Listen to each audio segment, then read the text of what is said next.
Friends, welcome to my channel learning tips.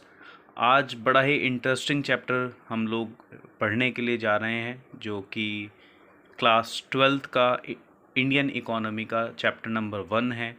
काफ़ी interesting chapter है, इसको बड़े ही ध्यान से आज हम लोग पढ़ेंगे और आई होप कि आप सब लोगों को ये चैप्टर बहुत अच्छे से समझ आएगा। चैप्टर नंबर 1, जिसका नाम है Indian economy on the eve of independence, यानी कि हिंदुस्तान की जो इकोनॉमी थी वो आज़ादी के टाइम पर किस तरह की थी। अगर हम फर्स्ट टॉपिक की बात करें तो overall features of Indian economy on the eve of independence, हम ओवरऑल फीचर्स देखेंगे इंडियन इकोनॉमी के जो कि आज़ादी के टाइम पर थे। अगर बात करें ब्रिटिश रूल से पहले की, तो हिंदुस्तान जो था वो उसकी जो इकोनॉमी थी वो बहुत ही ज़बरदस्त इकोनॉमी थी, क्योंकि वो एग्रीकल्चर सेक्टर में भी बहुत ज़बरदस्त था, उसी के साथ साथ वो अदर सेक्टर में भी बहुत अच्छा था। अगर मैं एग्रीकल्चर सेक्टर की बात करूँ तो हिंदुस्तान का जो रॉ मटेरियल था वो बहुत ज़्यादा फेमस था। चाहे आप कहीं भी चल जाओ, अगर आपने एक स्टोरी सुनी होगी कि जो वास्को डी गामा है वो इंडिया आया था, तो वो इंडिया आया क्यों था, ये बात आपने बहुत कम लोगों से सुनी होगी। वो हिंदुस्तान जो आया था मेन मसालों की खोज में आया था। क्यों? क्योंकि हिंदुस्तान के मसाले जो थे वो बहुत ज़्यादा फेमस थे पूरे वर्ल्ड में। लेकिन ये नहीं पता था कि हिंदुस्तान आना कैसे है, और हिंदुस्तान का जो सामान था वो ज़्यादातर अरब लोग जो थे वो यूरोपियन कंट्रीज़ में सप्लाई किया करते थे। तो इस वजह से वो हिंदुस्तान आया। तो जाहिर सी बात है, जब मसालों की यहाँ पे इतना ज़्यादा फेमस था मसालों के लिए, तो ऑब्वियसली उस पीरियड में एग्रीकल्चर जो था वो बहुत ज़बरदस्त रहा होगा। तो एग्रीकल्चर सेक्टर भी बहुत ज़बरदस्त था, उसी के साथ साथ हिंदुस्तान का इंडस्ट्रियल सेक्टर भी बहुत ज़बरदस्त था। इंडस्ट्रियल सेक्टर में हैंडीक्राफ्ट वर्क जो कि उस टाइम पर पीक पर था, यानी कि पीक का मतलब टॉप पे था बिल्कुल, क्योंकि हिंदुस्तान में इतना ज़बरदस्त बिजनेस था उस वक्त हैंडीक्राफ्ट का कि आप यकीन नहीं कर सकते। अगर मैं आपको हकीकत बताऊं तो हैंडीक्राफ्ट जो वर्क था हैंडीक्राफ्ट का, वो इतना ज़्यादा शार्प था, इतनी ज़बरदस्त क्वालिटी थी कि जो विदेश थी वहाँ पे डंका बजा करता था हिंदुस्तान के हैंडीक्राफ्ट का। लोग बाग कहा करते थे, यार हैंडीक्राफ्ट का जो प्रोडक्ट है इतना शार्प, इतना क्लीन, इतना ज़बरदस्त फिनिशिंग और किसी भी होल वर्ल्ड में किसी भी हैंडीक्राफ्ट के वर्क में नहीं हुआ करती थी। और क्राफ्ट तो आप लोग हमारे हिंदुस्तान का जानते ही हो, क्योंकि हिंदुस्तान के जो लोग हैं वो बहुत ही ज़बरदस्त कलाकार होते हैं। आज के टाइम में भी अगर आप सहारनपुर सिटी, जिसको वुडन सिटी भी कहा जाता है, अगर आप सहारनपुर सिटी में घूमने के लिए जाओ तो आपको एक से एक कारीगर मिल जाएगा जो वुड का बहुत ज़बरदस्त आइटम्स बनाते हैं, चाहे वो फर्नीचर में हो, चाहे वो एंटिक्स में हो, हर तरह की आइटम मिलती है। तो ये जो आज के टाइम में ही नहीं, आज तो कुछ भी नहीं है बिजनेस, आज तो अगर मान ले हैंडीक्राफ्ट का बिजनेस तो 20% भी नहीं है। लेकिन उस पीरियड में, जिस पीरियड में अंग्रेज़ नहीं आए थे, अंग्रेज़ों से पहले बहुत ज़बरदस्त बिजनेस हुआ करता था। उसके साथ साथ हिंदुस्तान के दो बिजनेस और थे जो बहुत ज़्यादा फेमस थे, एक सिल्क और एक कॉटन। सिल्क और कॉटन इतना ज़्यादा फेमस था कि जो लोग बाग थे वो मेटल और टेक्सटाइल में, कॉटन हो गया, सिल्क हो गया, मेटल हो गया, इन सब चीज़ों का बिजनेस बहुत ही शार्प था, क्योंकि यहाँ पे जो क्राफ्टमैनशिप थी वो बहुत ज़बरदस्त थी, यानी कि जो कारीगर थे वो बहुत ज़बरदस्त थे। अब हिंदुस्तान इतना ज़बरदस्त था तो आज हिंदुस्तान इतना पीछे क्यों है? अब वो पीछे होने का जो कारण है, पीछे होने की जो वजह है, वो जो ब्रिटिश रूल हुआ, वो जो हिंदुस्तान में ब्रिटिश राज हुआ, वो जो हिंदुस्तान में अंग्रेज़ों की हुकूमत हुई, वो जो हिंदुस्तान में अंग्रेज़ आए, ये सबसे बड़ी वजह रहा हिंदुस्तान के बैकवर्ड होने की। क्यों?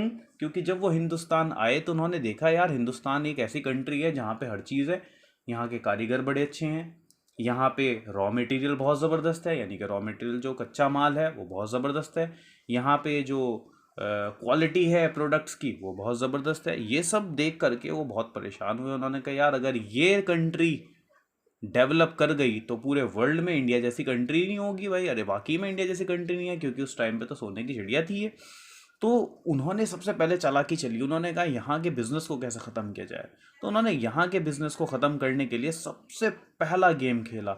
वो गेम था कि हिंदुस्तान के बिजनेस को और एग्रीकल्चर को एक्सप्लोर्ट करना है, यानी कि ख़त्म करना है बिल्कुल। तो सबसे पहले उन्होंने एग्रीकल्चर सेक्टर में दिमाग लड़ाया। अब एग्रीकल्चर सेक्टर में दिमाग कैसे लड़ाया उन्होंने दिमाग लगाया कि एग्रीकल्चर सेक्टर को अगर ख़त्म करना है तो सबसे पहले इनकी जो सप्लाई है उसको रोकना होगा। अब सप्लाई को कैसे रोके भाई? तो सप्लाई को रोकने के लिए उन्होंने सबसे पहले तो हिंदुस्तान में आए, आकर के अपनी कंपनी खोली। अब वो सबको पता है ब्रिटिश ईस्ट इंडिया कंपनी थी, लेकिन अगर आपको हकीकत बताओ तो ब्रिटिश ईस्ट इंडिया कंपनी सिर्फ एक कंपनी नहीं थी, बहुत सारी कंपनियाँ थी हिंदुस्तान में। British east India company Britain की अलग थी और यूरोपियन ईस्ट इंडिया कंपनी अलग थी। हम लोग शुरू से ही यूरोपियन कंट्री से काम करते थे, लेकिन ब्रिटिश कंट्री से काम नहीं करते थे। ब्रिटिश कंट्री ने सबसे पहले यहाँ पैर फंसा रहे। पैर कैसे फंसा रहे? उन्होंने सबसे पहले, उस टाइम में मुग़लों का शासक था, तो मुग़लों को कहा कि भाई ठीक है, हम लोग क्या करते हैं, हम लोग यहाँ पे हिंदुस्तान में अपने गोडाउन्स बनाना चाहते हैं, क्योंकि हमें यहाँ से जब हम माल ख़रीदते हैं तो माल ख़रीदने के बाद हमारे पास जगह नहीं होती। तो उन्होंने कहा ठीक है भाई, आप अपना खोल लो गोडाउन। उन्होंने गोडाउन खोले।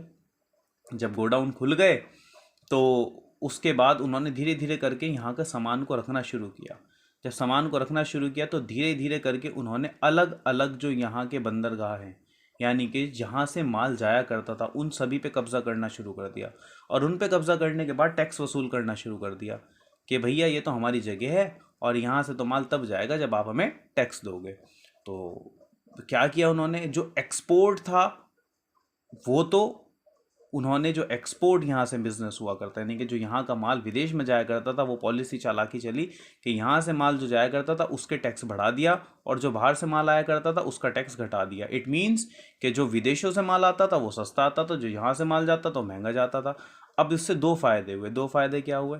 जो यहाँ से विदेश माल जाता था वो महंगा जाने लगा।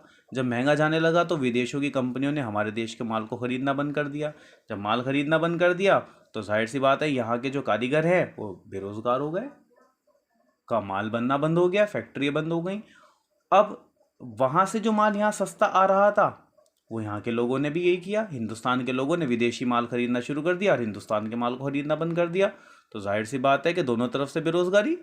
तो उन्होंने क्या गेम खेला? उन्होंने गेम खेला ये कि अब क्यों ना कि हिंदुस्तान के जो कारीगर हैं उन कारीगरों को अपनी फैक्ट्री में काम करवाया जाए।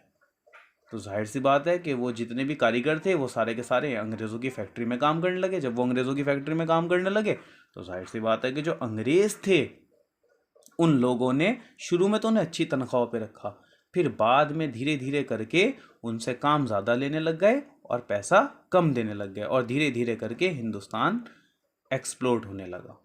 उसके बाद फिर उन्होंने दूसरा सेक्टर देखा। उन्होंने देखा हैंडीक्राफ्ट।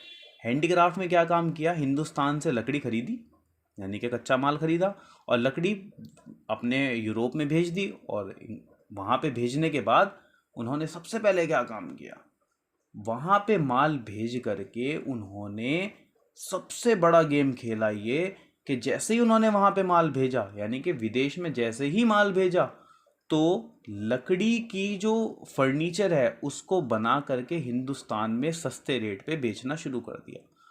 अब हिंदुस्तान का जो माल था वो महंगा बिक रहा था और यहाँ का माल सस्ता बिक रहा था, तो जाहिर सी बात है फर्नीचर भी इनका हमारे गड़बड़ा गया। अब फर्नीचर भी गड़बड़ा गया। उसी तरीके से कॉटन में भी यही किया। कॉटन वहाँ पे मशीनों से बनती थी, यहाँ पे हाथ से बनती थी, लेकिन क्वालिटी यहाँ की ज़बरदस्त थी, वहाँ की हल्की क्वालिटी थी। तो क्वालिटी तो लोग आज के टाइम में, अब आप सिंपल सी बात, एक एग्जांपल देते हैं, मोस्टली मोर देन 90% लोग ऐसे होते हैं कि आप मार्केट में जाओ, एक बनियान मिल रहा है 100 रुपये में 5, और अगर आप मॉल में जाते हो तो वही बनियान मिल रहा है आपका 100 रुपये के 1। तो आप कौन सा वाला बनियान प्रेफर करोगे? आप तो 100 रुपये के 5 वाला बनियान प्रेफर करोगे। उसने कहा यार पैसे बच रहे हैं, 5 बनियान आ रहा है, कोई नहीं, पहनेंगे, उतार के फेंक देंगे। अब आप मॉल में जाओगे, मॉल में तो क्या करोगे? खर्चा, फिल्म देख लोगे, खाना पीना कर लोगे, बस, इससे ज़्यादा तो कुछ नहीं करोगे। मॉल में जा करके खर्चा नहीं होता। मॉल में जा करके तो सिर्फ मूवी देखी जाती है, घूमा जाता है, खाया पिया जाता है, लेकिन जो मेन खर्चा होता है, जहाँ पे हमें सामान खरीदना होता है, तो हम वो सस्ता सामान लेते हैं। तो उस सस्ते सामान के चक्कर में आप लोग क्या करते हैं, जो मॉल्स वगैरह है उस माल को पीछे छोड़ देते हैं। तो यहाँ तक अगर मैं आपको बताऊं, तो आपको लास्ट तक की अगर मैं बात बताऊं, तो यहाँ तक सिंपल सी बात है कि जो इकोनॉमी थी वो धीरे धीरे करके हमारी डाउन होने लगी और ब्रिटिश इकोनॉमी स्ट्रांग होने लगी।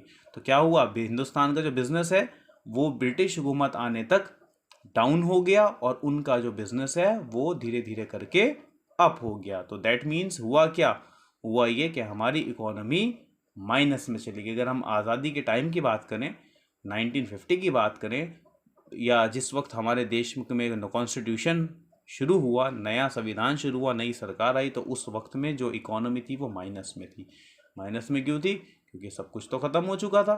तो ओवरऑल जो इंट्रो था चैप्टर का वो मैंने आपको बता दिया है। इसके बाद की जो चैप्टर है वो मैं आपको सेकंड वीडियो में बताऊंगा कि सेकंड वीडियो में कि किस तरीके से उन्होंने इकोनॉमी को अलग अलग सेक्टर में किस तरीके से एक्सप्लोर किया, किस तरीके से इकोनॉमी बैकवर्ड हुई। जैसे इसके अंदर है stagnant economy, backward economy, heavy dependence of import, वही वाली बात जो मैंने आपको बताया कि किस तरीके से उन्होंने हमारे देश की जो इकोनॉमी है उसको नुकसान आगे कर चल के पहुंचाया।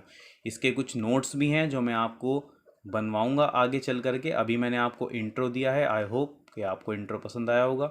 तो जाहिर सी बात है, जब आपको मेरा इंट्रो पसंद आया है तो आपको एक काम करना पड़ेगा। वो एक छोटा सा काम है। छोटा सा काम क्या है कि आपको मेरे चैनल को लाइक भी करना पड़ेगा, सब्सक्राइब भी करना पड़ेगा, और मेरे चैनल की जो लिंक है उसको शेयर करना पड़ेगा ताकि ज़्यादा से ज़्यादा बच्चे बुक से पढ़ सके। क्योंकि फर्स्ट टाइम आपने देखा होगा मोस्टली जो ऑनलाइन ट्यूटर्स होते हैं वो आपको बुक से ना पढ़ा करके ज़्यादातर वो ब्लैक बोर्ड पे कुछ इंपॉर्टेंट्स बता देते हैं, लेकिन मैं आपको पहले बुक से पढ़वाऊँगा।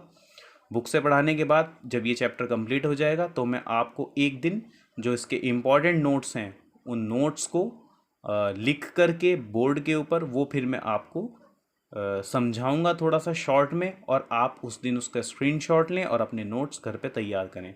इससे क्या होगा, इससे दो फ़ायदा हो, एक तो आपको बुक समझ में आ गई, दूसरे आपके नोट्स भी तैयार हो गए। हाँ, थोड़ा टाइम ज़रूर लगता है इन चीज़ों में, लेकिन आपके चैप्टर बिल्कुल क्लियर होना चाहिए। जब तक आपको चैप्टर क्लियर नहीं होगा तब तक आप उसके बारे में लिख नहीं पाएंगे। फॉर एग्ज़ाम्पल, आपको मैंने सिर्फ सिंपल से कुछ नोट्स लिखवा दिए और चैप्टर एक्सप्लेन नहीं करा पूरा का पूरा, तो आप लॉन्ग क्वेश्चन में क्या डिटेल लिख करके आएंगे? तो डिटेल लिखने के लिए आपके पास मटेरियल होना चाहिए, और मटेरियल होने के लिए आपको समझ में आना चाहिए चैप्टर। और जब आपके चैप्टर समझ में आएगा तो जाहिर सी बात है कि आप बहुत अच्छा करेंगे। सो नेक्स्ट वीडियो में मिलते हैं अगले कॉन्सेप्ट के साथ, आगे की डिटेल्स के साथ। चैप्टर को हम धीरे धीरे करके आगे तक पढ़ेंगे। जब ये कंप्लीट हो जाएगा, जैसे मैंने आपको बताया, आपसे प्रॉमिस किया है कि मैं आपको इसकी इंपॉर्टेंट डिटेल्स बताऊंगा। लेकिन सबसे इम्पॉर्टेंट बात क्या है? इंपॉर्टेंट बात यह है कि आप इस चैनल को जितना ज़्यादा हो सके शेयर करें, जितना ज़्यादा हो सके इसको सब्सक्राइब करवाएं, ताकि मेरे अंदर और हौसला आ सके और हिम्मत आ सके और मैं इस चैनल पे और अच्छे से वर्क कर सकूँ। और हाँ, कोई अगर आपको लगती है कमी आ रही है, कोई आवाज़ में कोई प्रॉब्लम है, या जल्दी बोल रहा हूँ, या कुछ भी XYZ प्रॉब्लम है, तो आप कमेंट बॉक्स में आएँ और मुझे बताएं। और अगर आपको मेरी वीडियो अच्छी लगी है तो उसे ज़रूर लाइक करें। Okay friends, bye. Next video में मिलते हैं, आगे का कॉन्सेप्ट देखते हैं, क्लियर करते हैं। Thank you, bye.